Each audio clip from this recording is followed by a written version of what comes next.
Chapter. Elijah Thornton hadn't spoken to God in 3 years, not since he buried his wife and daughter in the cold Wyoming dirt.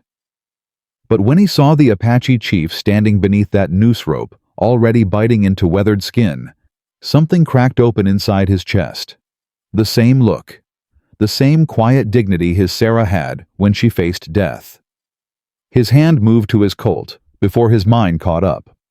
One bullet, one choice, and 3,000 Apache warriors waiting beyond the ridge for news of their chief. Welcome to Wild West storytelling. If you enjoy tales of redemption, justice, and second chances, subscribe now and stay with me until the very end. Drop a comment telling me where you're watching from tonight. Let's see how far this story travels. Dr. Choi. The rope was already around the old chief's neck when Elijah Thornton rode into Copper Springs. He hadn't planned to stop. Hadn't planned to do anything but pass through on his way to sell cattle in Cheyenne. 3 years of keeping his head down, his mouth shut, and his heart locked tight behind walls no woman or whiskey could breach. But fate, it seemed, had other plans. The crowd packed the town square shoulder to shoulder. Men in dusty work clothes, women clutching children close, all of them staring at the gallows like it was Sunday entertainment. Elijah pulled his horse to a stop at the edge of the crowd. His gray eyes swept over the scene, taking in details the way a former lawman always did. The hastily built scaffold, the nervous deputy gripping the lever, the well-dressed man on the balcony above watching it all with the satisfied smile of a cat who'd cornered a mouse. And there, standing tall beneath the noose, was an Apache elder. Silver hair, sun-darkened skin, deep lines carved by decades of wind and war and wisdom. But it was his eyes that stopped Elijah cold. No fear, no pleading, just a quiet dignity that reminded him so much of Sarah in her final moments that his chest seized up and wouldn't let go. "Hang the savage!" someone screamed. "Justice for the Morrison girl."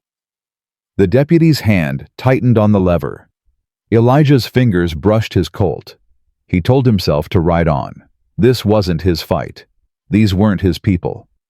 He'd learned the hard way what happened when a man stuck his neck out for others. But then a woman's voice cut through the chaos. "Stop! For God's sake, he didn't do it!" The crowd parted like Moses and the Red Sea, and Elijah saw her. She stood alone in the gap chest, heaving dark hair wild around her face. Half Apache by the look of her. Maybe less. Enough to mark her as different. Enough to make the townspeople step back like she carried plague. A boy clung to her skirts. 10 years old, maybe. Same copper skin, same defiant eyes, same look of someone who'd learned too young that the world wasn't kind to people like him. "Get that half-breed out of here," a man shouted. "She's probably in on it." The woman didn't flinch. She planted herself between the crowd and the gallows like a shield made of flesh and bone. "Gray Wolf was with me the night that girl died," she said, voice steady despite the trembling in her hands. "He came to help birth the Hendricks baby. I have witnesses. The Hendricks themselves will tell you." "Hendricks ain't here," the deputy cut in. "And even if they was, nobody's gonna take the word of an Indian lover over good Christian folk." Laughter rippled through the crowd. Ugly laughter. The kind that comes when people smell blood and want more. The well-dressed man on the balcony raised his hand, and silence fell like a hammer.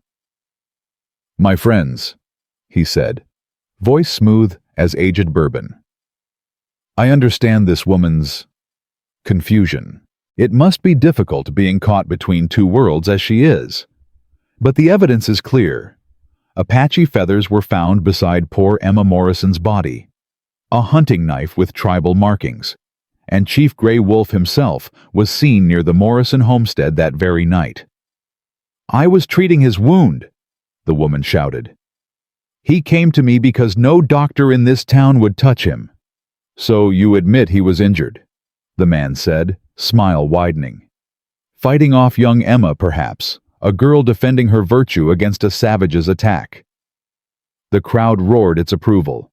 Elijah watched the woman's face crumble, not with defeat, with the horrible realization that truth didn't matter here, that these people had already made up their minds, and nothing she said would change a damn thing. He knew that feeling. Knew it like he knew the weight of a grave marker in his hands. The boy tugged at his mother's dress. "Mama, they won't listen. Mama, we have to go." "I can't leave him, Sam." Her voice cracked. "He's my uncle. He's all the family I have left." "You have me," the boy whispered. And that's when Elijah Thornton made the decision that would change everything. He didn't think about it, didn't weigh the odds or calculate the risks. He just swung down from his horse, pushed through the crowd, and stepped up beside the woman like he belonged there. "Ma'am," he said, tipping his hat. "Seems like you could use a hand." She stared at him, brown eyes wide with shock. "Who are you?" "Nobody important." He turned to face the crowd, one hand resting easy on his Colt. "But I reckon I've seen enough lynchings in my time to know when something ain't right. And this." He gestured at the gallows. "This ain't right." The deputy stepped forward, hand on his own gun. "Mister, I don't know who you are, but you best move along. This here is official town business." "Official?" Elijah's voice was soft, dangerous. "You got a judge here, a trial witnesses sworn in and cross-examined. We got all the evidence we need." "Evidence planted by who?" Elijah looked up at the man on the balcony. "I'm guessing that fella up there had something to do with collecting it. Mind telling me his name?" The woman answered before anyone else could. "Cornelius Wade.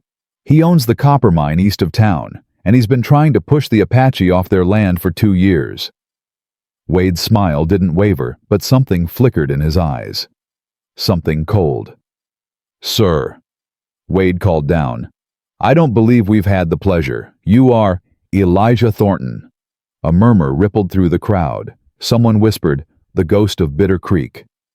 Wade's expression shifted, just slightly, just enough for Elijah to notice. "Ah," Wade said, "the former Texas Ranger, the one who lost his family to that Comanche raid and went, what's the polite word, reclusive?" Elijah's jaw tightened. "That's one word for it." "Well, Mr. Thornton, I sympathize with your loss. Truly. But surely you of all people understand why these savages must be dealt with. After what they did to your wife, your daughter." The words hit like bullets. Elijah felt the woman beside him tense, felt the boy shrink back. "Sarah," he said quietly. "Her name was Sarah, and my daughter was Emma. She was 6 years old. And the men who killed them weren't Apache. They weren't even Comanche. They were white outlaws dressed up to look like Indians, so the army would wipe out the nearest tribe and they could grab the land." Silence. Absolute silence. Wade's smile finally cracked. "That's an interesting theory." "It ain't a theory. I tracked those men for 8 months. Found them in a saloon in Abilene spending money they got from selling my family's horses. They confessed everything before they died." "Before they died?" The deputy's voice shook. "You killed them." "I gave them exactly what they deserved." Elijah's gray eyes swept the crowd. "Same thing you folks are about to give an innocent man, except you won't even have the decency to look him in the eye when you do it." The woman grabbed his arm. "Please," she whispered. "You're only making it worse. They'll hang you too." "Maybe." Elijah looked at her, really looked at her for the first time. Something in those brown eyes reminded him of... No. He couldn't think about that. Not now. "But I spent 3 years running from ghosts, ma'am. I'm tired of running." Up on the gallows, Grey Wolf spoke for the first time. "Thornton." Elijah looked up. The old chief's voice was calm, strong despite the rope around his neck.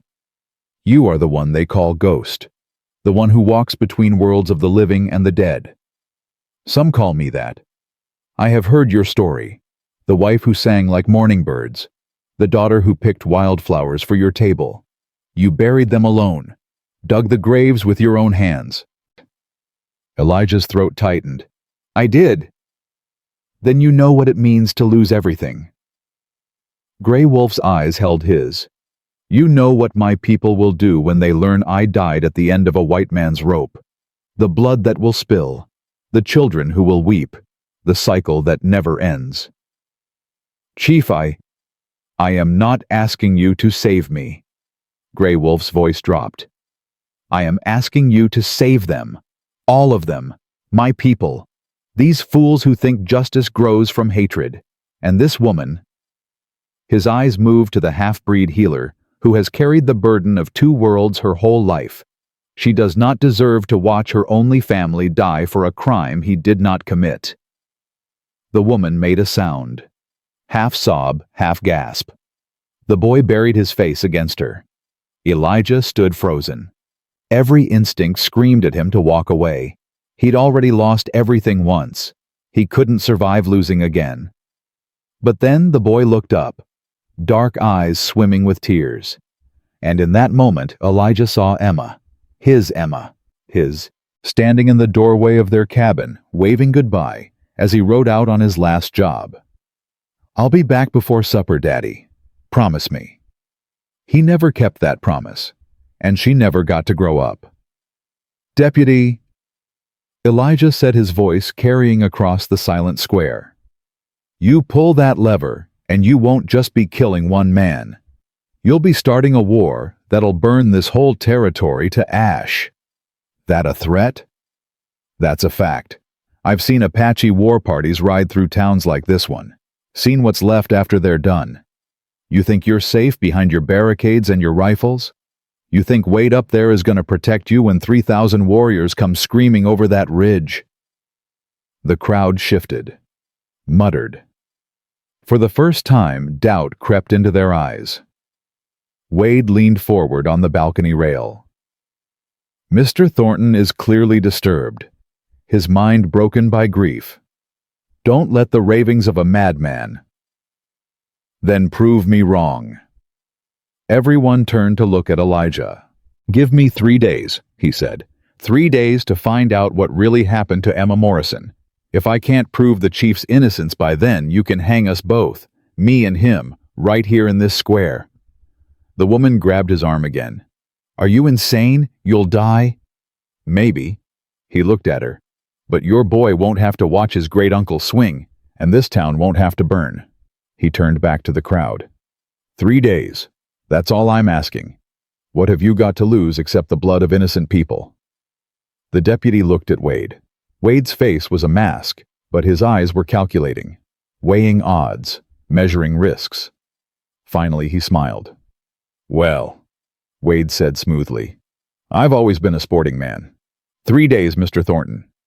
But understand this, if you fail or if you try to help the prisoner escape, I'll see you both hang. And the woman too, for aiding and abetting. No.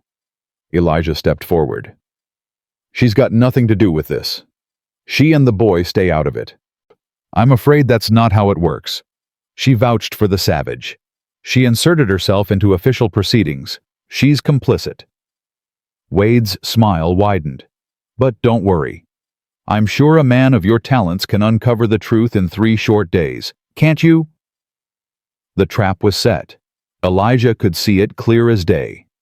Wade wanted this, wanted him involved, which meant there was something bigger at play here, something worth killing for. Fine, Elijah said. 3 days. The deputy looked uncertain. Mr. Wade, I don't know if... Cut him down, George. Wade's voice brooked no argument. Put him in the jail, post guards, and make sure our friend Mr. Thornton has everything he needs for his investigation. The rope loosened. Gray Wolf sagged forward, coughing hands still bound. The woman rushed forward to catch him. Uncle, can you hear me? Winona. The old chief's voice was hoarse. You should not have come. I couldn't let them. I know, child. I know. Gray Wolf's hand found hers, squeezed. You have your mother's spirit, stubborn as stone. Someone had to speak for you. And someone did. Gray Wolf's eyes moved to Elijah. The ghost has come out of hiding. That means something, Winona. In the old stories, when the dead return to walk among the living, it is because great change is coming. Elijah shifted uncomfortably. I ain't dead, Chief. No, but you have been sleeping. And now, Gray Wolf's gaze sharpened. You are awake. The guards hauled him away. The crowd dispersed, muttering, throwing dark looks at Elijah and Winona as they passed. The boy, Sam, tugged at his mother's hand. Mama, who is that man? Why did he help us? Winona looked at Elijah, really looked at him, taking in the hollow cheeks, the haunted eyes, the rigid posture of a man holding himself together through sheer force of will. I don't know, Sam, she said quietly, but I intend to find out. She walked toward him, direct, unafraid, the way she'd faced down that mob. Mr. Thornton? Ma'am? Winona Redhawk. This is my son Samuel. I figured. Elijah glanced at the boy. He's got your eyes. He has his father's stubbornness. A shadow crossed her face. His father died at Little Bighorn, fighting for a future that never came. I'm sorry. Are you? There was no accusation in her voice, just weariness. Most white men celebrate that battle, Custer's last stand, the noble cavalry cut down by savages. I've never celebrated any man's death. Elijah met her eyes, and I've seen too many battles to call any of them noble. Something shifted in her expression. The wariness didn't disappear, but it softened, just slightly. You've bought us time, she said, but 3 days isn't enough. Wade has this town in his pocket. The sheriff, the judge, even the preacher, they all owe him money or favors. No one will help us. Then we'll help ourselves. Come on. How I've been trying to prove my uncle's innocence for a week. No one will talk to me. They cross the street when they see me coming. I'm the half-breed witch who consorts with savages. Is that what they call you? Among other things. Her chin lifted. I stopped caring about their words a long time ago. Elijah almost smiled. Almost. Then you're stronger than most folks I've met. Strength isn't a choice when survival depends on it. She looked at her son. I've had to be strong for him, every day, every hour, because if I break, he has no one. Sam was watching them both with the wary intelligence of a child who'd learned too young that adults didn't always tell the truth. You really think you can prove my great-uncle's innocent? The boy asked. Elijah knelt down, bringing himself to the boy's level. I'm gonna try, son. That's all I can promise. But why? You don't know us. You don't owe us anything. No, I don't. Elijah was quiet for a moment.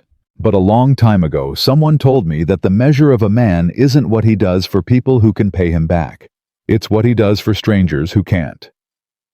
Who told you that? My wife. The word came out rough, scraped raw.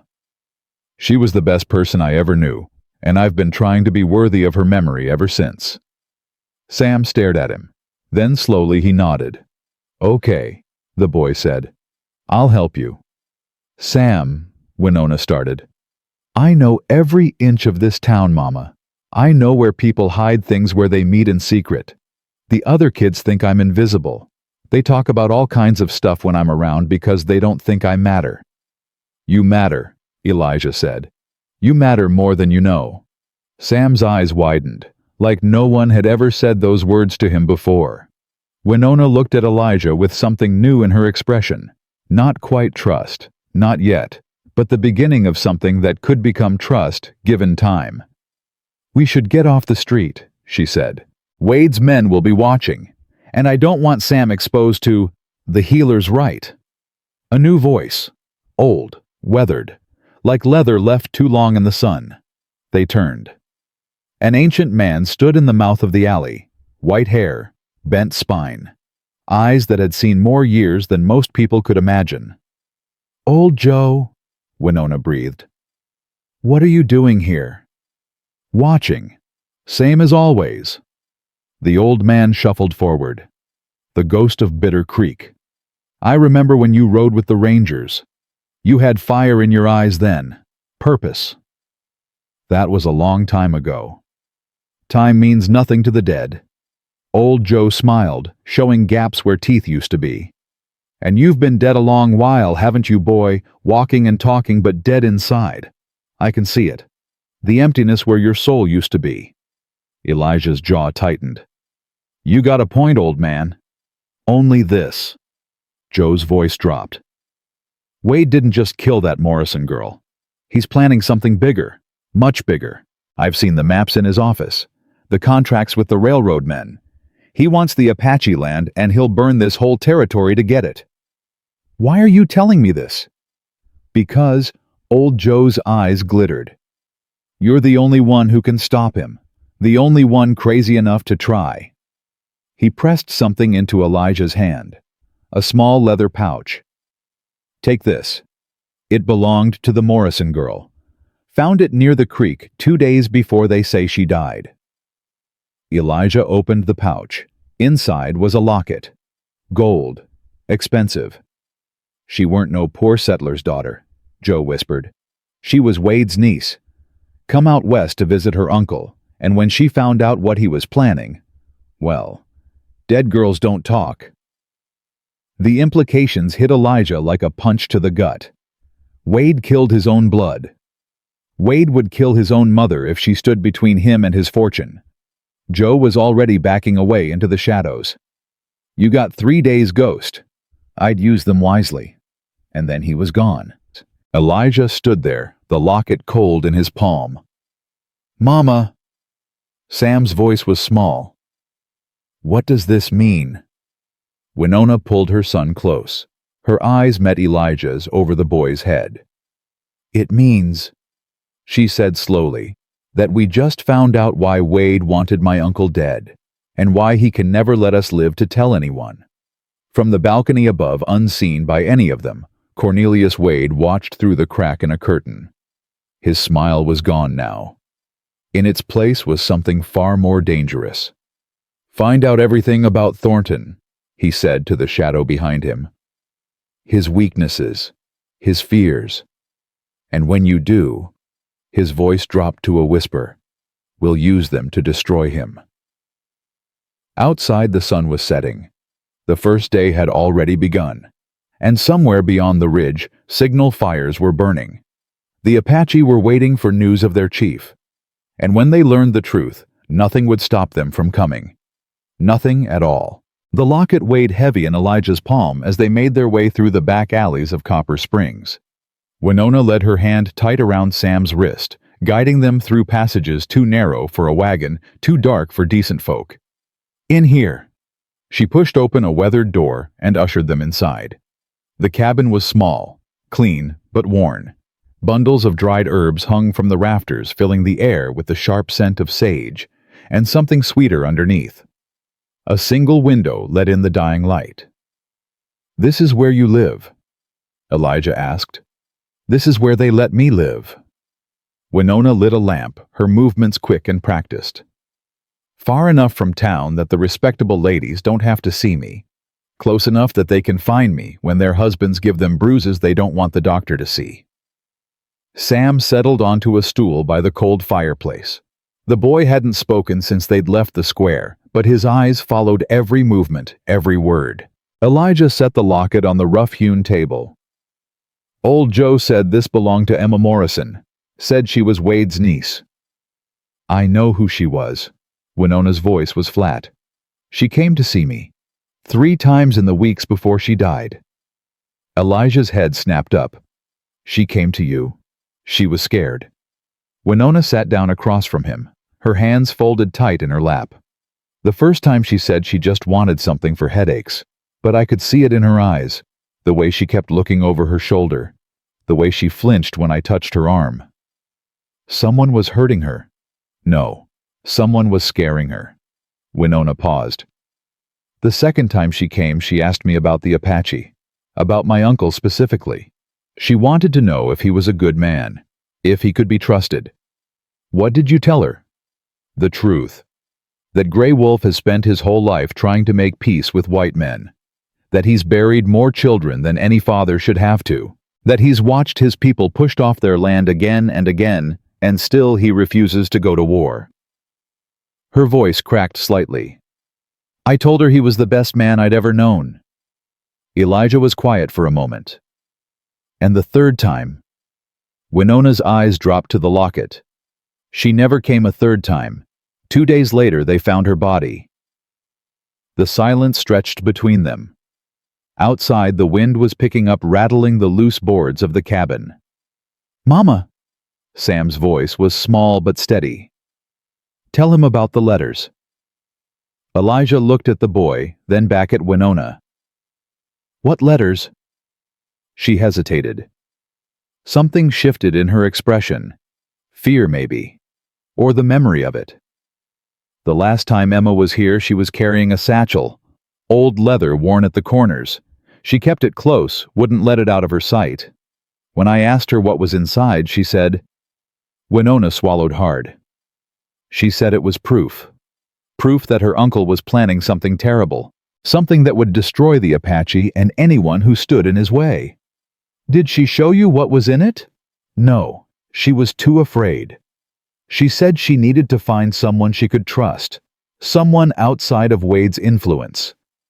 Winona's hands tightened in her lap. I think that's why she was asking about Grey Wolf. She was trying to decide if she could trust him with whatever she'd found. Elijah picked up the locket, turning it over in his fingers.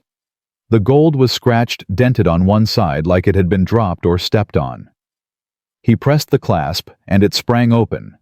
Inside was a tiny photograph. A young woman with kind eyes and a sad smile. And on the opposite side, an inscription. For my darling Emma. Elijah read aloud. May you always find your way home. Love, Mother. Winona leaned forward.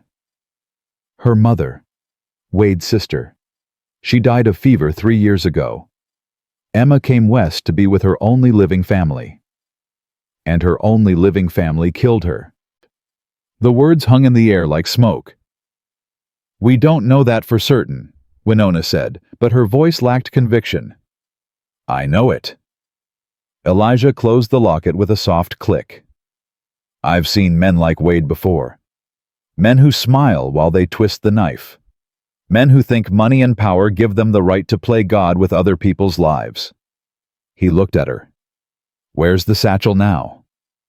I don't know. It wasn't with her body. If she had proof of Wade's plans, he would have destroyed it. Maybe. Or maybe she hid it somewhere. Somewhere she thought it would be safe. Sam spoke up again. The old Morrison place.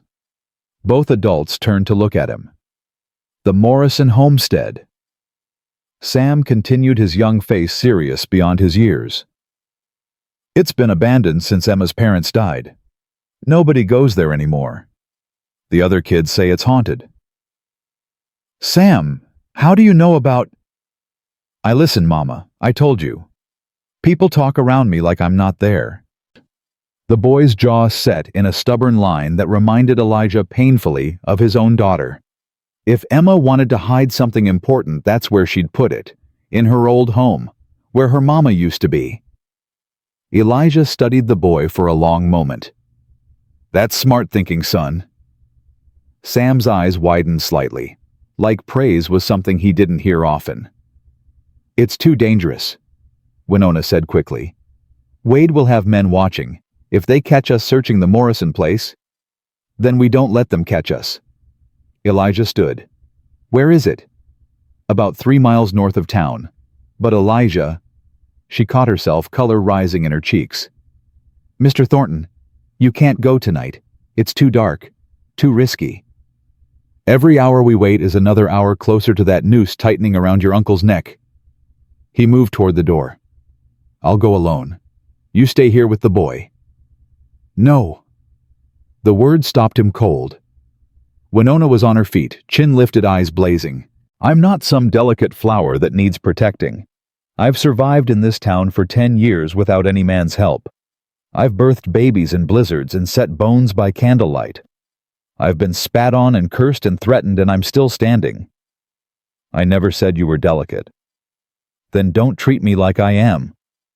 She stepped closer, close enough that he could smell the sage in her hair, see the flecks of gold in her brown eyes. Grey Wolf is my family, my blood. If anyone is going to risk their life to save him, it should be me. And what about Sam? The question landed like a slap. Winona flinched. If something happens to you out there, Elijah continued, his voice low, that boy loses everything. His mother, his great uncle, everyone he's got left in this world. He held her gaze. I know what it's like to be alone, to have no one. I wouldn't wish that on my worst enemy, let alone a child. Winona's eyes glistened. For a moment her armor cracked, and he saw the exhaustion underneath. The weight of carrying everything alone for so long. Then what do you suggest? She whispered. Let me go tonight, just to scout the place, see what we're dealing with. He softened his voice. I'll come back, I promise. Promises don't mean much out here. No, they don't. He held out his hand. But I'm asking you to trust me anyway. She stared at his hand, calloused, scarred. The hand of a man who'd known hard work and harder loss. Slowly she reached out and took it. Her skin was warm, rougher than he'd expected. The hands of a healer who'd never been afraid to get them dirty. Don't make me regret this, she said. I'll do my best. Their hands lingered a moment longer than necessary. Then she pulled away, turning to busy herself with the lamp. There's a back trail through the woods. It'll keep you off the main road. I'll draw you a map. Thank you. She didn't look at him. Don't thank me yet. You still have to survive the night. The moon was a sliver of bone in a black sky as Elijah made his way through the forest. The horse beneath him moved carefully, picking its way around fallen branches and exposed roots. He'd memorized Winona's map before burning it. No evidence, no trails, just the way it had to be. The Morrison homestead appeared through the trees like a ghost itself. 2 stories of weathered wood, the roof half collapsed, the windows dark and empty as eye sockets. A barn behind it had fared even worse, one wall completely caved in. Elijah tied his horse a quarter-mile back and approached on foot. His hand rested on his Colt thumb, brushing the hammer out of habit. The front door hung open on broken hinges. Inside, moonlight fell through gaps in the roof, illuminating dust and debris and the scattered remains of a family's life. He moved through the rooms methodically. Living area, kitchen, a child's bedroom with a small bed and the remnants of a rag doll. Each step careful, each breath measured. Nothing. No satchel, no papers, just decay and memories. He was about to give up when he noticed it. A loose floorboard in the corner of what must have been Emma's old room. The edges were worn differently than the others, like something heavy had been dragged across them repeatedly. Elijah knelt down, drawing his knife. He worked the blade into the gap and pried upward. The board came free with a groan. Beneath it, wrapped in oilcloth, was a leather satchel. His heart hammered as he pulled it out. The leather was old-worn at the corners, exactly as Winona had described. He unwrapped it carefully and opened the flap. Inside were papers. Dozens of them. Contracts, letters, maps. And at the bottom, a leather-bound journal with Emma Morrison's name embossed on the cover. Elijah opened the journal to the last entry. I can no longer pretend I don't know what Uncle Cornelius is planning. He read aloud, his voice barely above a whisper. The maps he showed the railroad men detail Apache territory, land that was promised to them by treaty. Land they were told would be theirs forever. But Uncle C doesn't care about treaties. He doesn't care about anything except the copper veins running beneath that sacred ground. He turned the page. I confronted him today. Told him I would go to the authorities. Tell them everything. He just smiled. That cold, terrible smile that makes my skin crawl. He said no one would believe me, that I was just a hysterical girl with fantasies. But I've copied all his documents. I've hidden them where no one will think to look. And I've made contact with Chief Grey Wolf through the healer woman. If I can get these papers to him, he can take them to the newspapers in Denver. The whole world will know what my uncle is planning. The entry was dated 3 days before Emma's death. The next page was blank. Elijah closed the journal, his jaw tight. Emma Morrison had tried to do the right thing. She'd tried to protect people she'd never even met, people her own uncle wanted to destroy, and she'd died for it. Well, well. The voice came from behind him. Elijah spun, drawing his Colt in one fluid motion. 3 men stood in the doorway, armed, grinning. "Mr. Wade figured you'd turn up here eventually," the leader said. He was big, broad-shouldered, with a scar running from his temple to his chin. "Said we should wait and see what you found before we put you in the ground." "That's right neighborly of him. Ain't it just—" The man's grin widened. "Now you can hand over that satchel nice and peaceful-like, or we can take it off your corpse. Either way works for us." Elijah's mind raced. 3 against 1. Bad odds. But the doorway was narrow. They couldn't rush him all at once without getting in each other's way. "You boys know what's in these papers?" he asked, stalling. "Don't matter what's in them. We get paid either way." "Paid to kill your own neighbors? Paid to help a man start a war that'll burn this whole territory?" The leader shrugged. "Money's money, friend, and Wade pays better than most. He killed his own niece. His own blood. You think he'll hesitate to put you in the ground when you're no longer useful?" Something flickered in the man's eyes. Doubt, maybe, or just annoyance. "Enough talk." He raised his rifle. "Satchel. Now." Elijah's finger tightened on the trigger. And then the barn collapsed. Not all of it. Just the remaining wall crashing inward with a sound like thunder, sending up a cloud of dust and debris that engulfed everything. The men spun toward the noise. Elijah didn't hesitate. He fired twice, hitting the leader in the shoulder and the second man in the leg. The third dove for cover, cursing. Elijah ran. He crashed through the back window, rolled, and came up running. Gunshots cracked behind him, splintering wood and kicking up dirt at his heels. Through the trees, over a fallen log. His horse was where he'd left it, eyes wild, pulling at its tether. He vaulted into the saddle and kicked hard. The horse leaped forward, and they were gone, swallowed by the darkness of the forest. Behind him, the shouts faded. But he didn't slow down. Not until he was a mile away, breathing hard, the satchel clutched against his chest like a lifeline. He stopped by a creek to let the horse drink. His hands were shaking not from fear, but from the rush of survival. The old instincts coming back whether he wanted them or not. He opened the satchel again, checking that the papers were still intact. They were. Emma Morrison's proof. Her final gift to the people she'd tried to save. "I'll finish what you started," he said to the darkness. "I promise." The wind whispered through the trees like an answer. Winona was waiting when he rode up to her cabin. She stood in the doorway, arms wrapped around herself, face pale in the lamplight. "I heard shots," she said.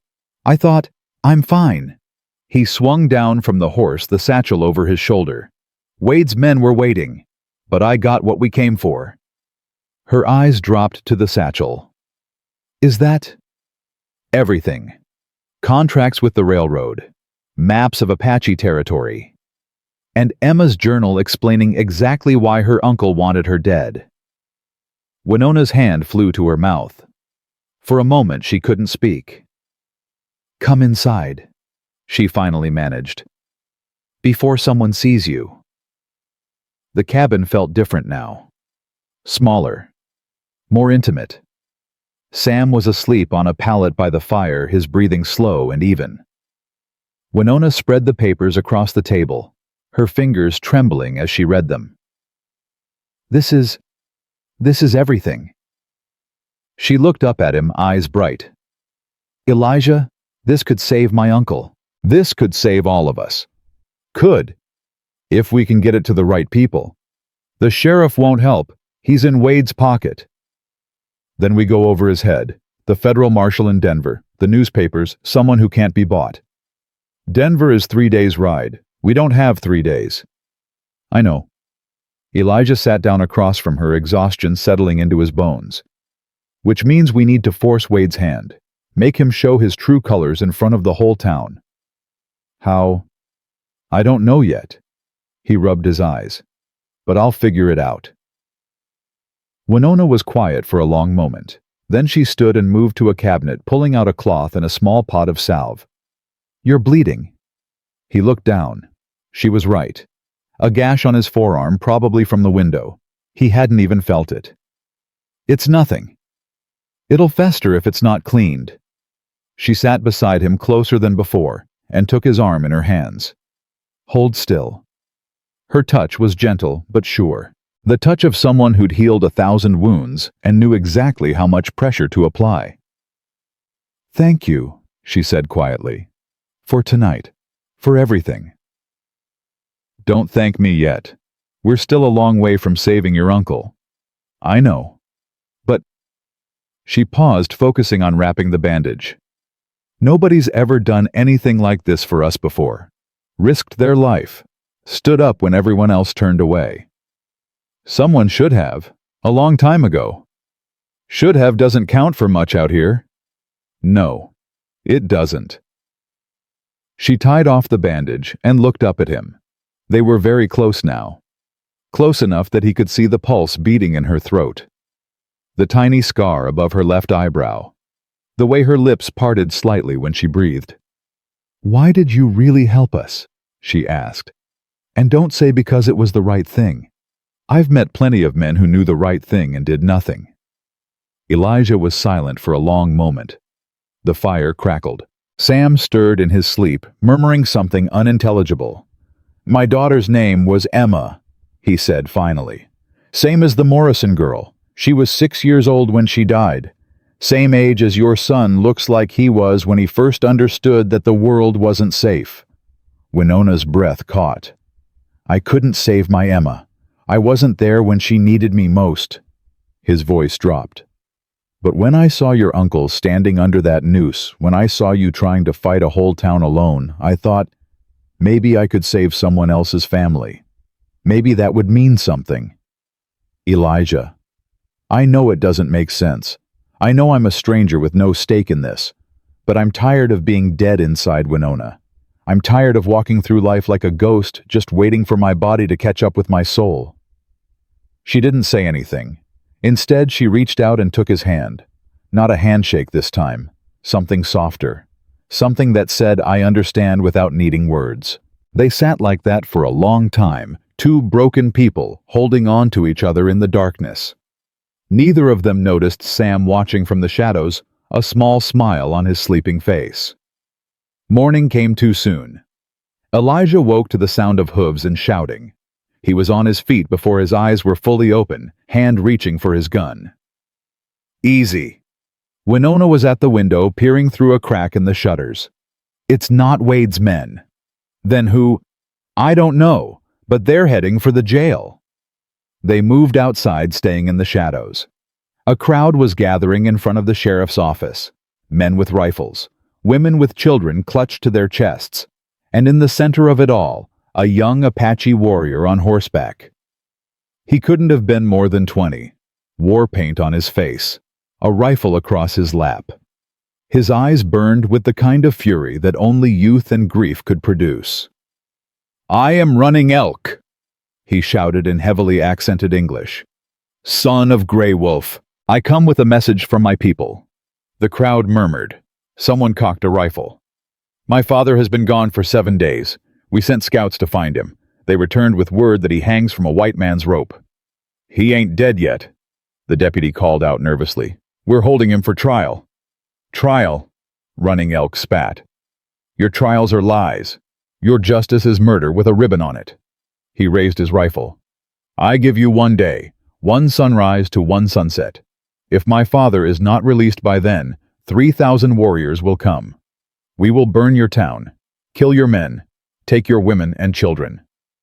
Now hold on. 1 day. Running Elk's voice rang out like a death knell. After that, there will be no mercy. He wheeled his horse and rode away, disappearing into the dust. The crowd erupted, screaming, arguing.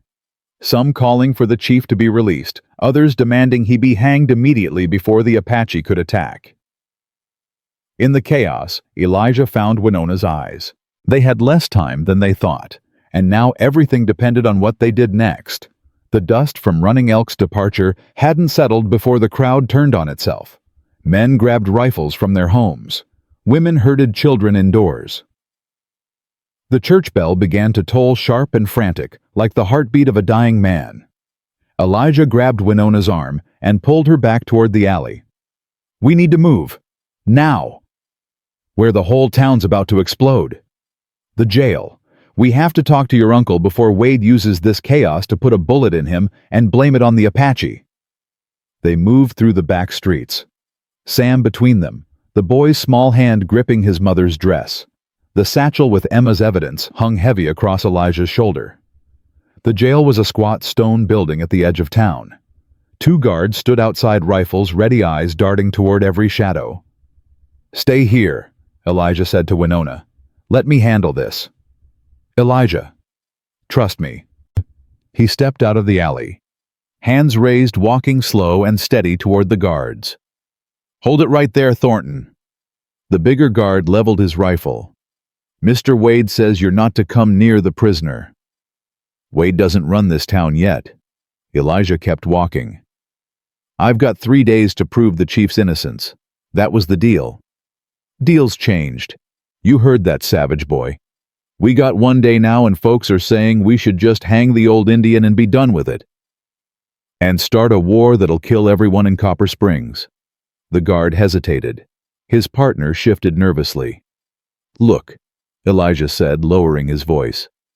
"I'm not here to cause trouble. I just need 10 minutes with the prisoner, that's all. 10 minutes and then I'm gone." "Why should we?" "Because if I can prove he's innocent, nobody has to die. Not the Apache, not your families, nobody." Elijah met the man's eyes. "You've got children, don't you? I saw them in the crowd. A boy and a girl. About 6 and 8, I'd guess." The guard's jaw tightened. "What's that got to do with anything?" "Everything. If those warriors come over that ridge, they won't stop to ask who's guilty and who's innocent. They'll just kill every man, woman, and child in this town. Is that what you want for your kids?" Silence stretched between them. The second guard looked at the first. 10 minutes, the bigger man finally said. "That's all you get." "That's all I need." The inside of the jail was dim and close. Gray Wolf sat in the corner of his cell, legs crossed, eyes closed. He might have been sleeping or praying or simply waiting for death with the patience of a man who'd accepted his fate. "Chief?" Gray Wolf's eyes opened. They were calm, unafraid. "Ghost." A faint smile touched his weathered face. "You are still alive. I wondered if you would be." "Takes more than Wade's hired guns to put me down." Elijah knelt by the bars. "I found Emma Morrison's journal, and the evidence she gathered. Your name can be cleared." "Can it?" Gray Wolf's voice was soft. "My son has already declared war. Even if you prove my innocence, the blood fever is upon my people now. They will not stop. They'll stop if you tell them to." "I am in chains. My voice cannot reach them." "Then we get you out of here. We take you to Running Elk before sunset. You tell him the truth yourself." Gray Wolf studied him for a long moment. "Why do you fight so hard for people who are not your own?" The question hit Elijah somewhere deep, a place he'd kept locked for 3 years. "Because I'm tired of watching innocent people die," he said. "Because your niece believed in you enough to risk her life. Because—" He stopped, swallowed. "Because I couldn't save my own family. But maybe I can save yours." Gray Wolf reached through the bars and placed his hand on Elijah's shoulder. The touch was light, but somehow grounding, like an anchor in a storm. "You carry great pain, Ghost. I see it in your eyes. The same pain I see in Winona. The same pain I saw in my wife before she passed." His grip tightened slightly. "Pain can destroy a man. or it can forge him into something stronger. The choice is yours." "I've already made my choice." "Have you?" Grey Wolf's eyes glittered. "Then why do you still run from what your heart wants?" Before Elijah could answer, the door burst open. Deputy George stumbled in, face-pale rifle shaking in his hands. "Thornton, you need to come quick. Wade's called a town meeting. He's telling everyone the Apache are already attacking the outlying farms. He's saying we need to hang the chief now before—" "It's a lie." Elijah was on his feet. "There's no attack. He's manufacturing panic. Don't matter if it's true or not. Folks are scared. They're ready to do whatever Wade says." The deputy's voice cracked. "They're building a new gallows right now, bigger than before, strong enough to hang 3 people at once." 3 people. Elijah went cold. "Where's Winona?" The deputy's silence was answer enough. Elijah ran. The square was chaos. Torches blazing despite the daylight. Men with hammers and nails constructing a scaffold. Women crying. Children wailing. And there on the steps of the Treasury building stood Cornelius Wade. He was dressed in his finest suit, hair slicked back, smile wide as a rattlesnake about to strike. Beside him stood 2 of his men rifles aimed at Winona and Sam. "Ah, Mr. Thornton." Wade's voice carried across the square like oil over water. "So good of you to join us. I was just explaining to these fine people how you've been conspiring with the savages. How you and this half-breed witch planned to free the Apache chief and help him murder more innocent settlers. That's a lie, and you know it." "Is it?" Wade pulled a familiar leather satchel from behind his back. "Then what's this papers stolen from my office? Maps of Apache territory. Plans that could only benefit our enemies." He shook his head sadly. "I trusted you, Thornton. I gave you a chance to prove the savage's innocence. And instead you used that chance to plot against your own people." The crowd roared. Stones flew through the air. Someone spat at Winona's feet. "Mama!" Sam tried to run to her, but one of Wade's men grabbed him by the collar, lifting him off the ground. "Let him go!" Winona lunged forward, but a rifle butt to her stomach dropped her to her knees. Something inside Elijah snapped. He drew his Colt and fired before anyone could react. The bullet took the rifle out of the guard's hands, sending it spinning across the cobblestones. "Let the boy go!" His voice was ice. His eyes were fire. The crowd fell silent. Even Wade's smug expression flickered. "You're outnumbered, Thornton. You can't possibly—" "I don't care." Elijah cocked the hammer again. "You can fill me with lead if you want, but before I die, I'll put a bullet right between your eyes. That's a promise." Wade's smile faded. For the first time, real fear showed in his eyes. "Now." Elijah stepped forward, gun steady. "You're going to let Winona and the boy go. You're going to release Grey Wolf. And you're going to tell these people the truth about what you did to Emma Morrison." "I don't know what you're talking about." "Your niece, the girl you murdered because she found out about your railroad scheme." Gasps rippled through the crowd. People exchanged glances. "That's absurd." Wade's voice rose. "Emma was killed by the Apache. The evidence was planted by you, just like the feathers, just like the knife." Elijah reached into his coat with his free hand and pulled out a folded paper. "This is Emma's journal, her own words. She wrote about your plans.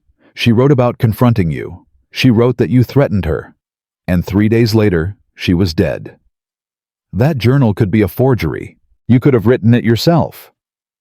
Check the handwriting against letters Emma sent to your sister before she died. The whole town knows your family. Someone here must have correspondence from her." Murmurs spread through the crowd. A woman near the front, elderly gray-haired, clutching a Bible, stepped forward. "I have letters," she said. Her voice shook but held firm. "Emma wrote to me. I was friends with her mother. I can compare the handwriting."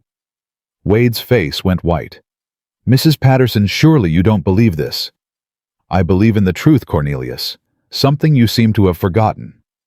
Other voices rose. Men who'd worked in Wade's mine, but never trusted him. Women who'd noticed how Emma changed in the weeks before her death. A storekeeper who'd seen Wade arguing with his niece the day she disappeared. The tide was turning. Wade must have sensed it because his expression hardened. He reached for the pistol at his hip. "If I'm going down," he snarled, "I'm taking you all with me." But before he could draw, another voice rang out. "Father!" Everyone turned. Running Elk rode into the square, but he wasn't alone. Behind him came a column of Apache warriors, not 3,000, but at least 100. Enough to slaughter the town if they chose. But they didn't attack. They stopped at the edge of the square, silent, watching. Running Elk dismounted and walked toward the gallows. His eyes swept over the scene, the makeshift scaffold, the armed townspeople, Wade with his hand still on his gun. "I heard what the ghost said." His voice was steady now, the fury from before tempered into something colder. "I heard about the white man who killed his own blood to steal our land." "That's not," Wade started. "Silence." Running Elk's hand shot up. "You speak lies the way other men breathe. But I did not come here for lies." He turned to Elijah. "Ghost, you saved my father from the rope. You risked your life to find the truth. Why?" Elijah holstered his gun slowly. "Because an innocent man was about to die for something he didn't do. Because that's not justice, it's murder. And the woman, the boy. Why do you protect them?" Elijah glanced at Winona. She was still on her knees, one arm wrapped around Sam, both of them watching him with eyes that held something he hadn't seen in a long time. Hope. "Because they're worth protecting," he said quietly. "Because some things matter more than staying safe." Running Elk was silent for a long moment. Then slowly he nodded. "My father spoke of you. He said you were a man walking between two worlds, the living and the dead. He said one day you would have to choose. I've made my choice. Yes, I see that you have." Running Elk turned to his warriors and spoke in Apache. The words were rapid, guttural, carrying a command that needed no translation. Two warriors dismounted and walked toward the jail. "What are you doing?" The deputy raised his rifle, but 100 Apache bows rose in response. "Easy, George," Elijah stepped forward. "They're going to get the chief. Let them." "But let them." The deputy lowered his rifle. Minutes later, Grey Wolf emerged from the jail supported by the two warriors. He was weak, unsteady, the rope burns on his neck still raw. But he was alive. Running Elk dropped to one knee before his father. "I came to avenge you," the young warrior said. "I was ready to burn this whole valley. I know my son." Grey Wolf placed his hand on Running Elk's head. "But vengeance is a poison that destroys the one who drinks it. I did not raise you to be a destroyer." "Father, look around you." Grey Wolf's voice grew stronger. "Look at these people. They are afraid. They have been lied to, manipulated, turned against each other by one man's greed. They are not our enemies. They are victims, just as we are." Running Elk's jaw tightened. "They would have killed you." "Some would have, others would not." Grey Wolf's eyes found Elijah. "The ghost cut my rope when no one else would. The healer woman stood alone against a mob. Even now some of these white people speak against the lies they have been told." He pulled his son to his feet. "This is not a moment for war. This is a moment for truth." Wade, seeing his chance slipping away, made his move. He drew his pistol and aimed at Grey Wolf. "Die, you savage!" 3 shots rang out as one. Elijah's bullet hit Wade's shoulder. Running Elk's arrow pierced his gun hand. And a third shot from somewhere in the crowd took him in the thigh. Wade crumpled, screaming, his pistol clattering to the ground. The third shooter stepped forward. Deputy George Rifle, smoking face, pale, but determined. "I've got a boy and a girl," the deputy said. "About 6 and 8. And I'll be damned if they grow up in a town that hangs innocent men and lets murderers walk free." The crowd erupted. But this time, it wasn't with violence. It was with voices calling for justice. Real justice. Men rushed forward to secure Wade. Women helped Winona to her feet. Sam broke free and ran to his great-uncle, throwing his arms around the old man's waist. "Uncle Wolf, I knew you'd be okay. I knew it." Grey Wolf smiled down at him. "Of course you did, little one. You have your mother's faith." Winona approached slowly, tears streaming down her face. She didn't say anything. She just put her arms around both of them and held on like she'd never let go. Elijah stood apart watching. His heart was full in a way he hadn't felt in years. But there was also an ache. The ache of a man who'd found something precious and wasn't sure he deserved to keep it. "Ghost." He turned. Running Elk stood before him. "I owe you a debt," the young warrior said. "My father's life, my people's future. I do not know how to repay such a thing." "You don't owe me anything." "I disagree." Running Elk's eyes were solemn. "Among my people, when a man saves another's life, a bond is formed. Unbreakable. Eternal." He reached out and gripped Elijah's forearm in the warrior's embrace.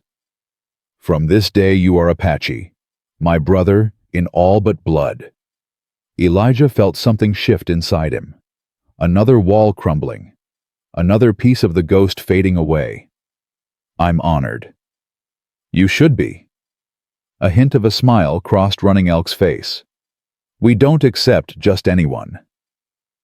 Grey Wolf approached, leaning on Winona for support. "The truth is out now," the old chief said. "But the healing is just beginning. Wade has friends. Powerful friends. They will not let this stand." "I know." Elijah looked at the man writhing on the ground, surrounded by townspeople who'd finally seen him for what he was. "But at least now they can't hide.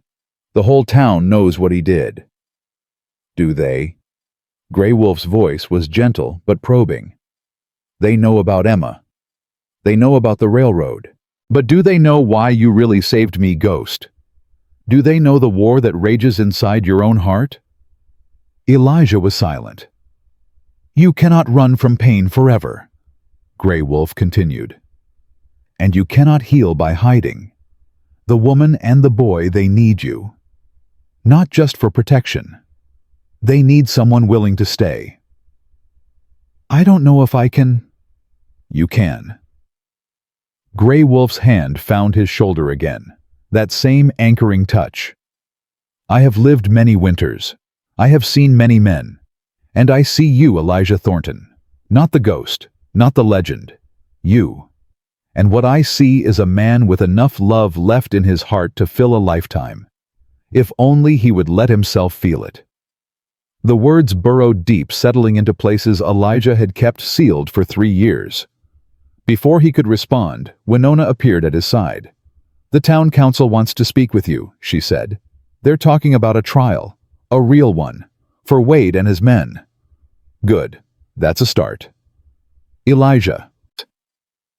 Her hand touched his arm, and he felt that same warmth he'd felt last night. "When this is over, what will you do?" He looked at her, at the hope and fear warring in her eyes, at the way she held herself so strong and so fragile at the same time. "I don't know yet," he said honestly. "But I'm not running. Not this time." She didn't smile, but something in her face softened, something that looked almost like belief. "Okay," she whispered. "I can work with okay." The sun was setting over Copper Springs. Tomorrow there would be trials and testimonies and the hard work of rebuilding trust between people who'd nearly destroyed each other. But tonight, for the first time in 3 years, Elijah Thornton felt something other than emptiness. He felt the stirring of hope. And somewhere in the distance, an eagle cried out its voice, carrying across the valley like a promise of things to come. The trial began at dawn. They held it in the church, the only building in Copper Springs large enough to hold everyone who wanted to witness justice being done.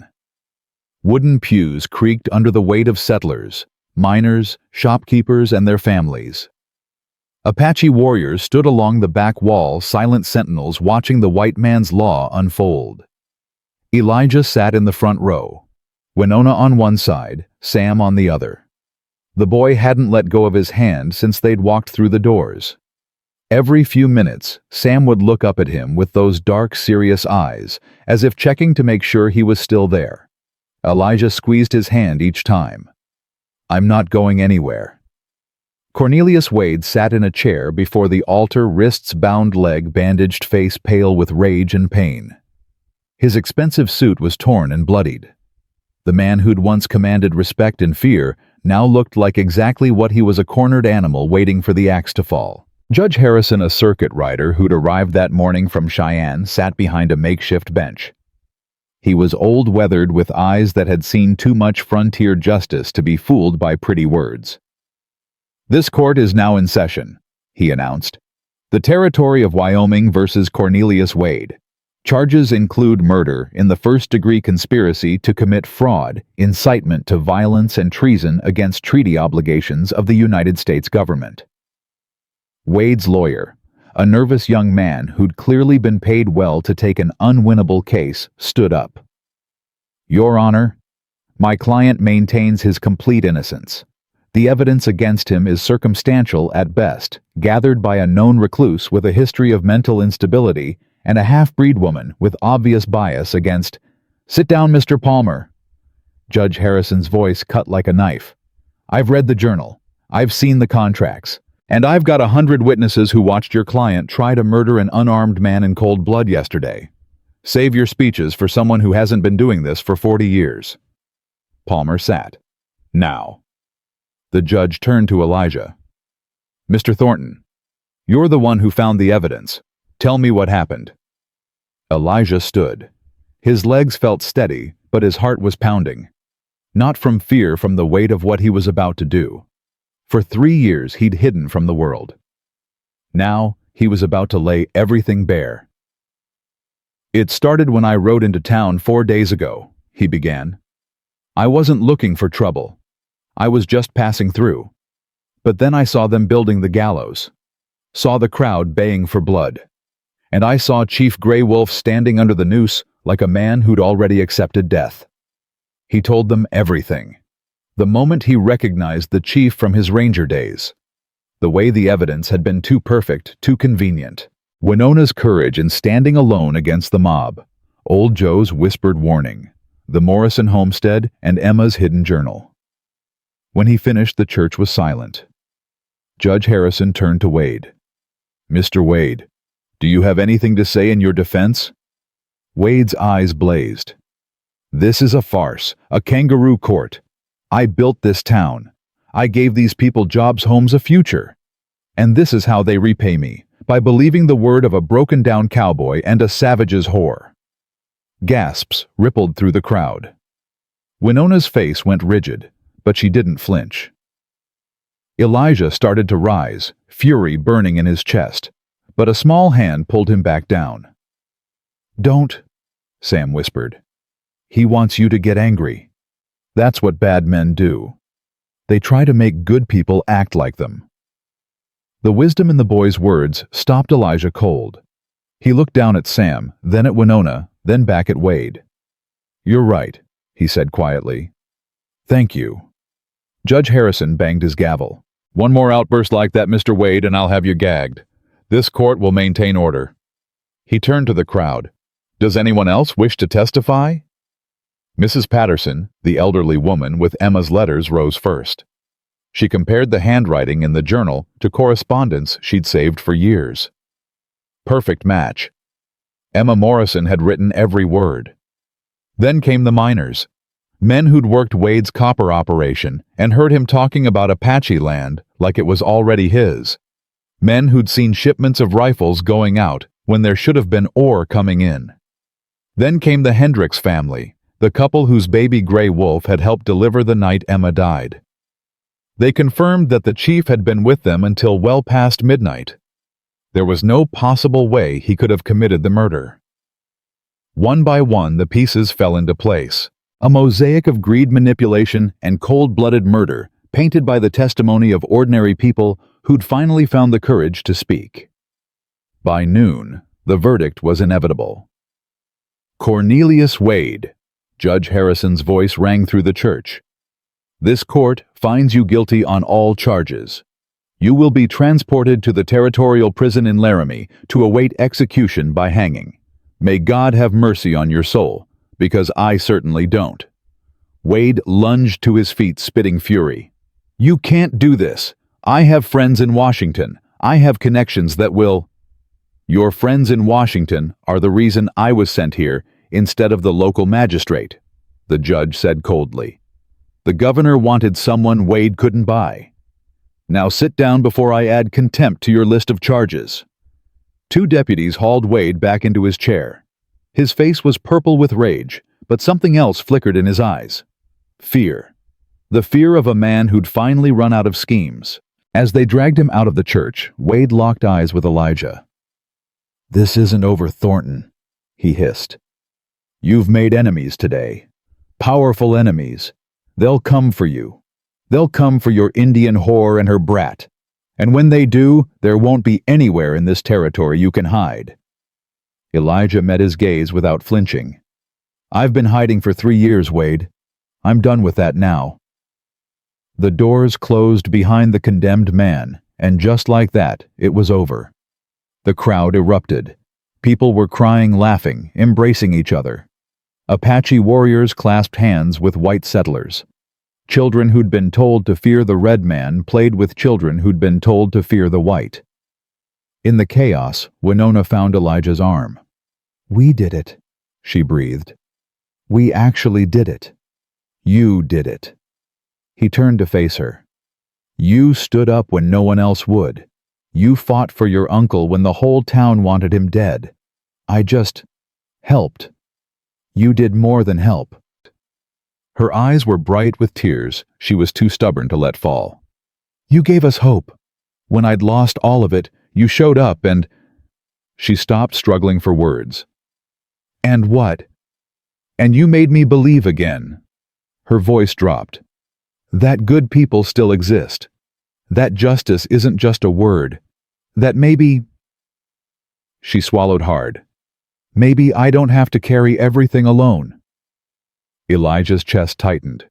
He wanted to say something, anything, but the words caught in his throat. Sam saved him.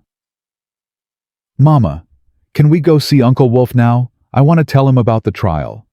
I want to tell him how Mr. Eli made the judge listen. Winona laughed, wiping her eyes. Yes, baby. Let's go see Uncle Wolf. They found Gray Wolf outside the church, surrounded by his warriors. The old chief looked stronger today, standing straighter, the rope marks on his neck already beginning to fade. Ghost. Gray Wolf clasped Elijah's forearm in the warrior's greeting. You have done what you promised. My name is cleared. My people are safe. For now. Elijah glanced at the departing prison wagon. Wade has friends. He wasn't lying about that. This might not be the end. No battle is ever truly the end. Gray Wolf's eyes crinkled.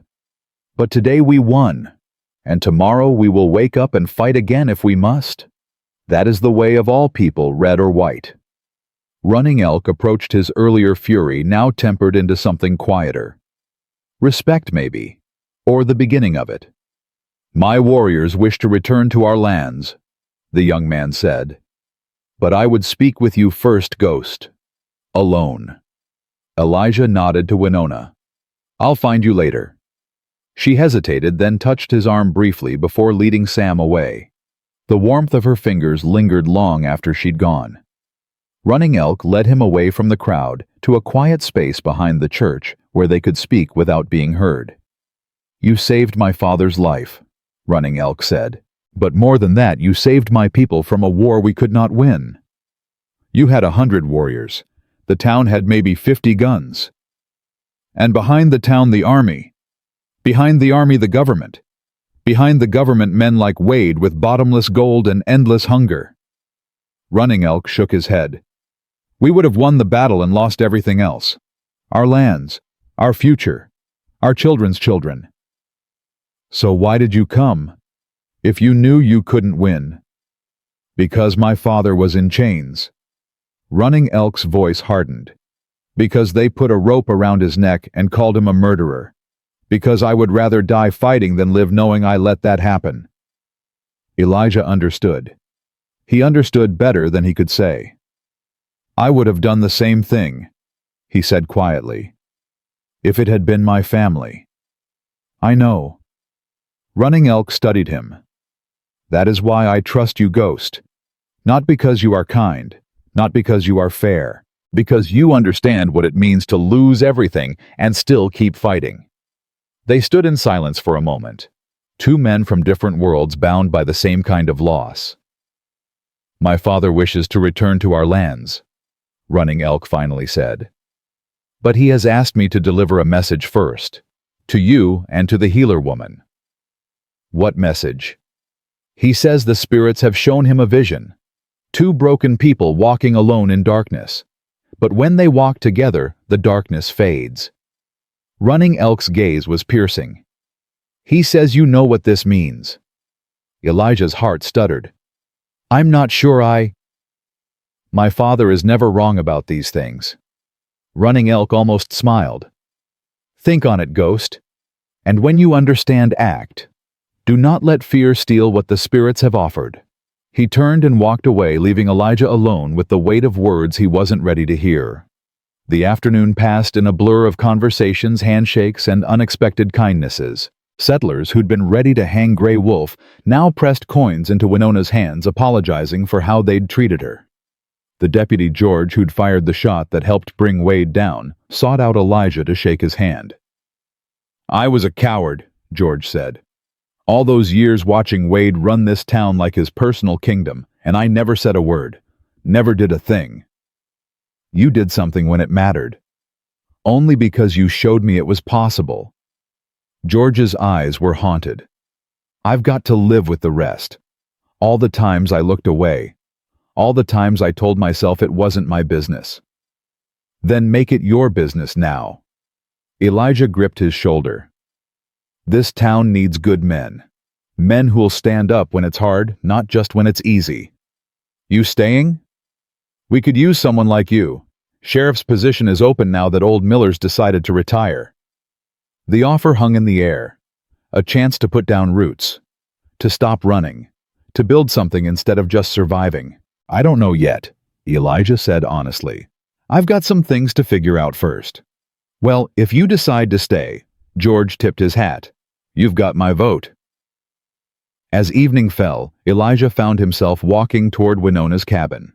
He wasn't sure why. His feet just carried him there, following a path that felt more familiar than it should after only a few days. She was outside when he arrived, hanging herbs to dry on a wooden rack. Sam sat on the porch steps, whittling a piece of wood with a small knife. Mr. Eli! The boy jumped up. Look what I'm making. He held out his carving. It was rough, unfinished, but Elijah could see what it was meant to be. A horse. That's good work, son. Real good. Sam beamed. Mama says practice makes perfect. I've been practicing every day. Your mama's a smart woman. I know. Sam's face grew serious. Mr. Eli, can I ask you something? Anything. Are you going to leave like everyone else does? The question hit Elijah like a punch. He looked at Winona, but she'd turned away, her hands suddenly very busy with the herbs. Sam. He knelt down to the boy's level. I'm not going to lie to you. I don't know what's going to happen. I don't know where I'll be tomorrow or next week or next year. But I do know one thing. What? I'm not going to disappear without saying goodbye. Whatever happens, you'll know. I promise you that. Sam studied him with those two old eyes. Then slowly he nodded. Okay, I can work with that. Elijah almost laughed. The boy sounded exactly like his mother. Sam. Winona's voice was gentle. Go inside and wash up for supper. I need to talk to Mr. Thornton. Yes, Mama. Sam paused at the door. Mr. Eli, thank you for everything. You're welcome, son. The door closed and they were alone. Winona set down the herbs and walked toward him. She stopped a few feet away, arms crossed, expression unreadable. "You're good with him," she said. "He's a good kid. He's had to grow up fast, faster than any child should." Her voice tightened. "His father died when he was 5. He barely remembers him. And since then it's just been the two of us against the world. That's a heavy load for one person to carry." "I didn't have a choice." She looked away. "When Marcus died at Little Bighorn, I wanted to die too. He was the only man who ever looked at me and saw something other than a half-breed mistake. The only one who made me feel like I belonged somewhere." "Winona, let me finish." Her eyes came back to his fierce and vulnerable at once. "I survived because of Sam. I kept going because he needed me. But somewhere along the way, I stopped living. I just existed. Day after day, year after year, waiting for something I couldn't name." Elijah's throat was tight. "I know that feeling." "I know you do." She stepped closer. "That's why I'm telling you this. Because you understand in a way no one else ever has." "What are you saying?" "I'm saying..." She took a breath. "I'm saying that for the first time in 5 years, I feel something other than duty and fear. When I'm with you, when I see how you look at Sam, when I remember how you stood in that square and faced down a whole town for people you didn't even know." Her voice cracked. "I feel hope, Elijah, and that terrifies me." "Why?" "Because hope means having something to lose." Tears spilled down her cheeks. "And I don't know if I can survive losing again." Elijah moved before he could think. He pulled her into his arms, feeling her stiffen for just a moment before she melted against him. "I'm scared too," he murmured into her hair. "I've been so scared for so long that I forgot what anything else felt like. But these past few days with you and Sam..." He pulled back, cupping her face in his hands. "I don't want to run anymore. I don't want to be a ghost. I want to be alive again. And I think maybe you're the reason why." "Elijah." "I'm not asking for forever. I know we barely know each other. I know there's 100 reasons this is crazy." He wiped a tear from her cheek with his thumb. "But I'm asking for a chance to see what this could be, if you'll give me that." She stared at him, her eyes searching his face for something: doubt, deception, the seeds of future abandonment. She must have found what she was looking for, because slowly, like the sun breaking through clouds, she smiled. "I reckon I can work with a chance," she whispered. And then she kissed him. It was soft at first, tentative. Two wounded souls reaching across the darkness. But then something sparked, and the kiss deepened, and Elijah felt walls he'd built over 3 years of grief crumble into dust. When they finally pulled apart, both of them were breathing hard. "Well," Winona said shakily, "I wasn't expecting that." "Me neither." "What happens now?" Elijah looked at the cabin, at the herbs drying in the evening light, at the window where he could see Sam's silhouette pretending not to watch. "Now," he said, "I reckon I stay for supper, and we figure out the rest together." Winona laughed. It was the most beautiful sound he'd ever heard. "Together," she repeated. "I like the sound of that." They walked toward the cabin hand in hand. Behind them, the sun was setting, painting the sky in shades of gold and crimson. And somewhere on the ridge, Grey Wolf watched them go, a knowing smile on his weathered face. The spirits had spoken, and for once, the living were wise enough to listen. 3 weeks passed like water through open fingers. The prison wagon carrying Cornelius Wade had barely disappeared over the horizon when the changes began. Deputy George was elected sheriff by unanimous vote. The town council drafted a formal apology to the Apache Nation, signed by every family in Copper Springs. And the railroad men who'd been circling like vultures suddenly found other territories to exploit. But for Elijah Thornton, the biggest changes were quieter, more personal. He'd moved his few belongings into the small barn behind Winona's cabin. Just temporary, he told himself. Just until he figured out his next move. But every morning he woke to the smell of her coffee brewing, to the sound of Sam's laughter as the boy fed the chickens, and the idea of leaving felt more impossible than the day before. "You're thinking again." Winona's voice pulled him from his reverie. She stood in the doorway of the barn, arms crossed, a knowing smile on her lips. "Dangerous habit," he admitted. "Very." She walked toward him, her bare feet silent on the hay-strewn floor. "What about this time?" "About how strange life is. A month ago I was riding to Cheyenne to sell cattle. Now I'm—" He gestured vaguely at the barn, at everything. "Now you're what?" "Happy." The word came out rough, like he'd forgotten how to say it. "I think I'm happy, Winona, and I don't know what to do with that." She reached up and touched his face. Her palm was warm against his stubbled cheek.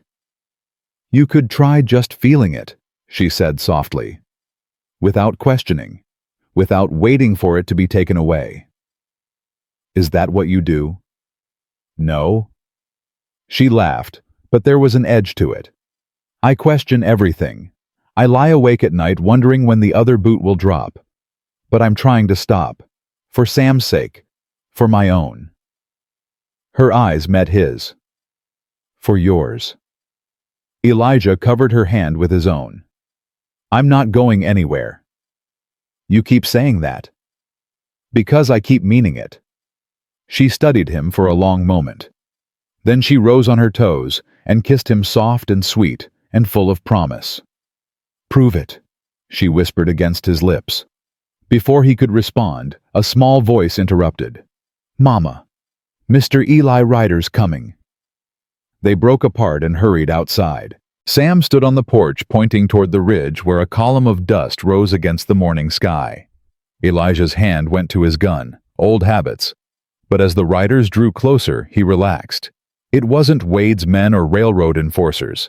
It was Grey Wolf flanked by running elk and a handful of warriors. "Uncle Wolf!" Sam flew off the porch and ran to meet them, his small legs pumping furiously.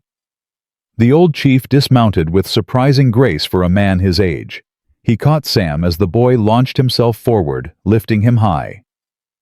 "Little warrior," Grey Wolf said, his weathered face creasing with joy. "You have grown since I saw you last." "It's only been 3 weeks, Uncle." 3 weeks is a long time when you are young. The world changes with every sunrise." Grey Wolf set him down and turned to face Elijah and Winona. "I have come to speak with you both. There is news from the east." They gathered inside the cabin. Winona brewed tea, while Grey Wolf settled into the chair by the fire, his old bones creaking. Running Elk stood by the door, watchful as always. "Wade is dead," Grey Wolf said without preamble. Winona's hand froze over the kettle. "What?" "He never reached Laramie. Somewhere along the trail he tried to escape. The guards shot him." Grey Wolf's expression was unreadable. "Or so they say." Elijah leaned forward. "You don't believe them?" "I believe he had powerful friends who did not want him to talk. Men in Washington. Men in the railroad companies. Men who decided a dead Wade was safer than a living one. So they silenced him. The white man's justice is strange." Grey Wolf's voice held no bitterness, only weariness. "They punish the hand that holds the knife, but never the arm that guides it."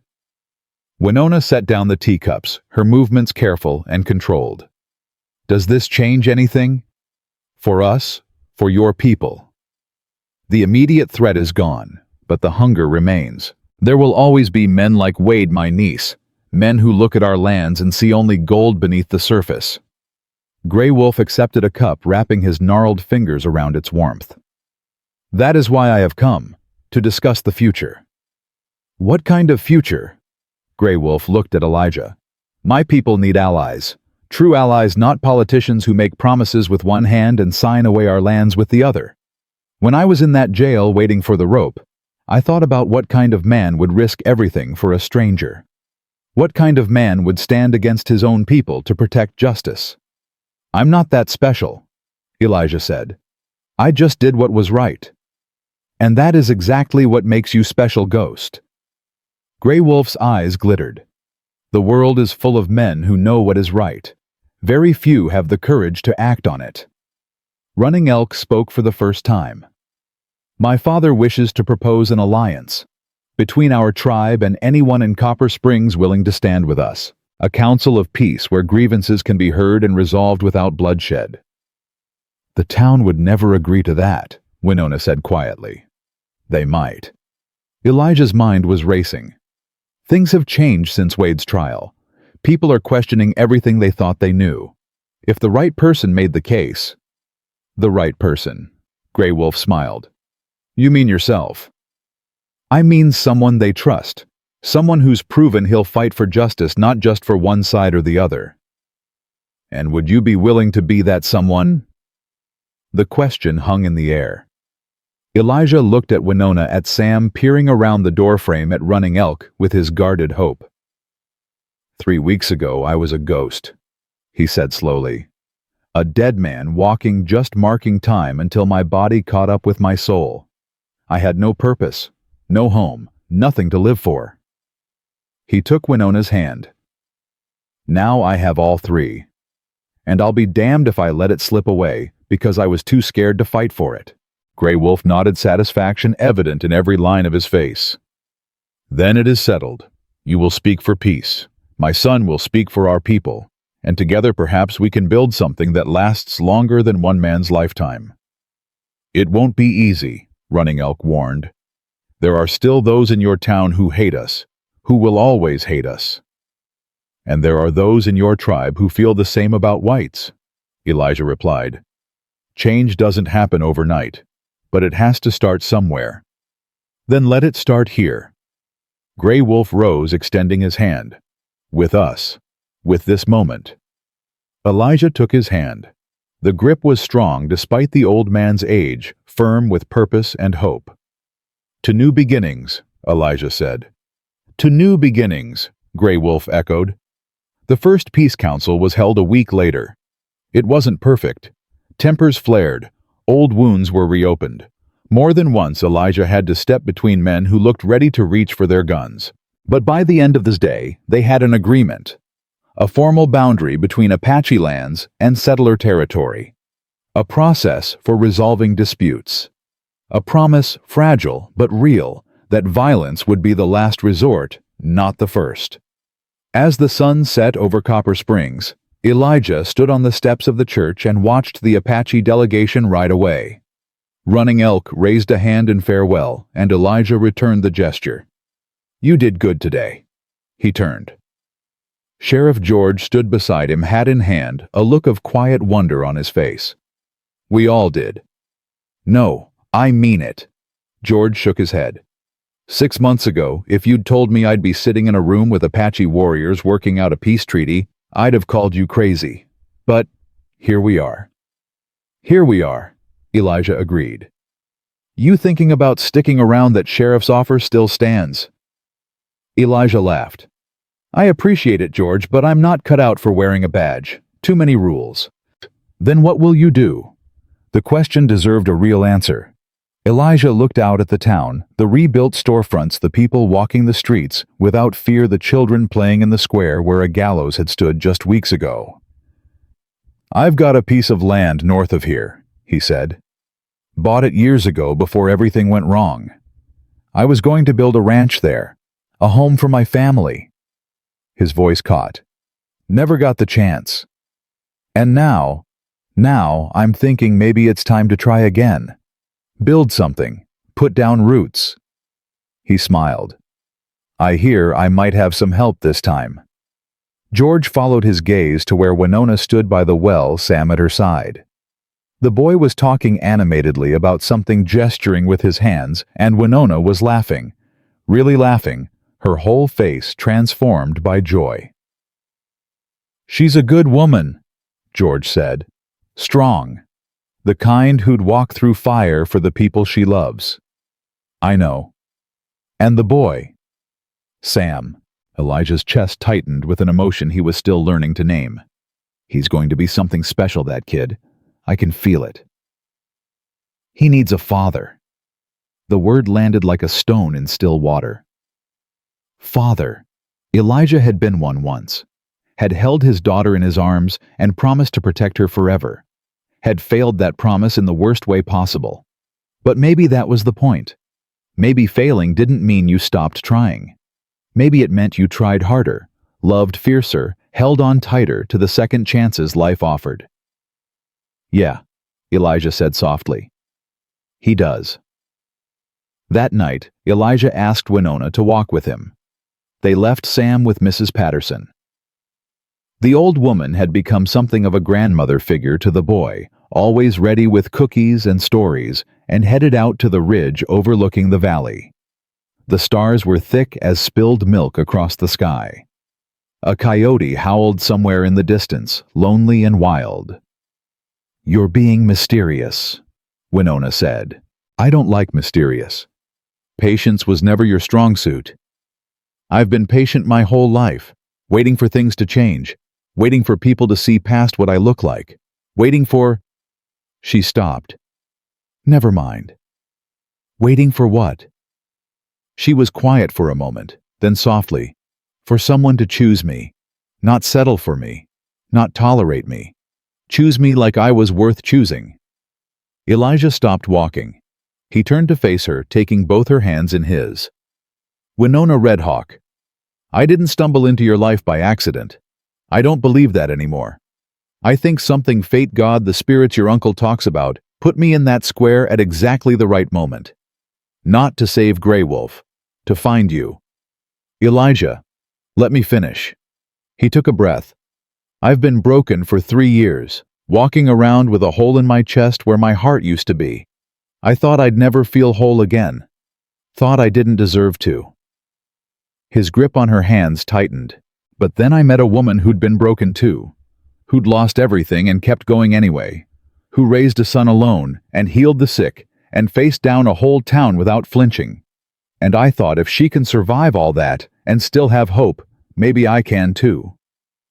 Tears were streaming down Winona's face, but she made no move to wipe them away. "I'm not asking you to forget your husband," Elijah continued. "I'm not asking you to pretend the past didn't happen. All I'm asking is this." He released one of her hands and reached into his pocket, pulling out a simple silver ring. "I'm asking you to let me be your future, you and Sam. I want to build that ranch I always dreamed of. I want to wake up every morning to your face and go to sleep every night with you beside me. I want to teach Sam to ride and rope and be the kind of man his father would have been proud of." Winona stared at the ring. Her whole body was trembling. "What are you saying?" "I'm saying I love you." The words came easier than he'd expected. "I'm saying marry me, Winona. Let's stop being alone. Let's be a family." For a long, terrible moment she didn't speak. Elijah's heart hammered against his ribs. Then she laughed, a wild, joyful sound that echoed across the valley. "You impossible man," she said through her tears. "You show up out of nowhere, turn my whole life upside down, and now you want me to marry you." "That's about the size of it, yes." "And what makes you think I'd say yes?" "Because you love me too." He smiled. "You're just too stubborn to admit it." She punched his shoulder, hard. Then she grabbed his face and kissed him like the world was ending. When they finally broke apart, both gasping, she took the ring from his hand and slipped it onto her finger. "Yes," she said. "Yes, you fool. 1,000 times yes." Elijah pulled her close, burying his face in her hair. The hole in his chest, the one that had ached for 3 years, finally stopped hurting. "I love you," he murmured. "I love you, Winona Redhawk." "I know." She pulled back, eyes sparkling. "Now take me home. We've got a son to tell." Sam's reaction was everything Elijah had hoped for and more. The boy listened solemnly as Winona explained what had happened. His dark eyes moved from his mother's face to Elijah's and back again. For a moment, his expression was unreadable. Then he launched himself at Elijah, wrapping his arms around the man's waist in a grip that nearly knocked the wind out of him. I knew it, Sam mumbled against Elijah's shirt. I knew you were going to stay. Elijah knelt down, bringing himself to the boy's level. I made you a promise. Remember I said I wouldn't leave without saying goodbye. You're not saying goodbye. No, I'm not. He put his hands on Sam's shoulders. I'm saying something else. If it's okay with you, I'd like to be your father. Not to replace the one you lost, nobody can do that. But to be here for you every day, for as long as I live. Sam's eyes welled up. You mean it. I mean it. You'll teach me to shoot and ride, and all the things cowboys know. Every single one. And you'll never leave, even when I make mistakes, even when I'm bad. Elijah thought of Emma, his Emma, the daughter he'd never had a chance to watch grow up, the promises he'd never been able to keep. Even then, he said, his voice thick, especially then. That's what family does, Sam. We stick together, no matter what. Sam buried his face in Elijah's chest and wept the deep, shuddering sobs of a child who'd been holding on to fear for too long. Winona knelt beside them, wrapping her arms around them both. And there, in the small cabin that had sheltered so much loneliness, a family was born. They were married in the spring. The ceremony was small, just close friends, and Grey Wolf's family gathered on the land where Elijah was building their new home. The frame of the ranch house rose behind them, raw wood and promise. Reverend Thomas, who'd done a lot of soul-searching since the trial, performed the service. His words were simple, heartfelt, free of the judgment that had poisoned his sermons for so long. Marriage isn't just about two people, he said. It's about the future they build together, the children they raise, the community they serve. He looked at Elijah and Winona, standing hand in hand with Sam between them. What you three have found, this bond forged in fire and tempered by truth, is rarer than gold and more precious than any treasure. Guard it well. I will, Elijah said. I will, Winona echoed. Me too, Sam added, and everyone laughed. Grey Wolf stepped forward to bless them in the Apache tradition, his ancient voice rising and falling in a chant that seemed to make the very air vibrate. When he finished, he placed his hands on their heads. You have walked through darkness, he said. Both of you. You have known loss and pain and the terrible silence of grief. But you did not let the darkness consume you. You reached out. You found each other, and in finding each other, you found yourselves. He stepped back, his eyes bright. Go now. Build your home.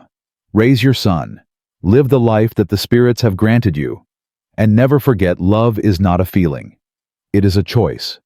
A choice you must make every day, in every moment, with every breath. We won't forget, Winona promised. We won't, Elijah agreed. The party lasted until sunset. People who'd once crossed the street to avoid Winona now embraced her like a sister. Men who'd called Elijah crazy now shook his hand and called him friend. And Sam ran wild with the other children, Apache and White, playing together like the differences between them had never existed.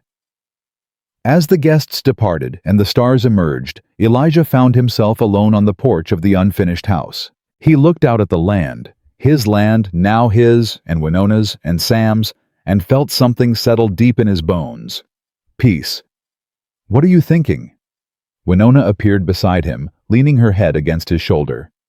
That I never thought I'd be here. Never thought I'd feel this way again. And how do you feel? Alive. He turned to face her.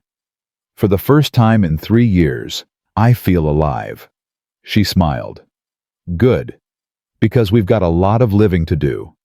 That we do, Mrs. Thornton. I like the sound of that. Me too.